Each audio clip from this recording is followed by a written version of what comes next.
के समय जब एक दिन राजा दाऊद महल में था तो दोपहर को नींद से जगने के बाद छत पर टहलने गया और वहां उसकी दृष्टि एक सुंदर स्त्री पर पड़ी जो स्नान कर रही थी। उसके रूप से मोहित होकर राजा दाऊद ने उसे अपने शयनकक्ष में बुलवा भेजा और उसके साथ सोया। वह स्त्री गर्भवती हो गई और उसने यह बात राजा दाऊद को बताया। राजा दाऊद इस नए विपत्ति के लिए तैयार नहीं था। अतः उसने उस स्त्री के पति उरिय्याह को, जो कि युद्ध में था, बुलवा लिया और चालाकी से उसे उसके घर में पत्नी के पास भेजने की कोशिश की, परंतु उरिय्याह एक सच्चा सैनिक था। उसने अपने पत्नी के पास न जाकर राजमहल के बाहर सोना बेहतर समझा।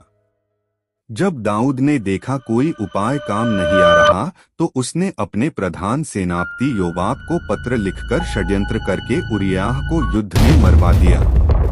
पति की मृत्यु से बेतशेबा व्याकुल हुई और दुखी हुई, परंतु कुछ दिनों बाद दाऊद ने उसे अपने पास बुलाकर अपने राजमहल में रखा और अपनी पत्नी कर लिया।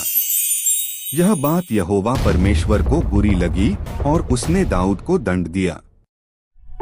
अतः चाहे हम कितनी भी कोशिश कर ले, हम दुनिया से अपने पाप छुपा सकते हैं परंतु परमेश्वर से नहीं।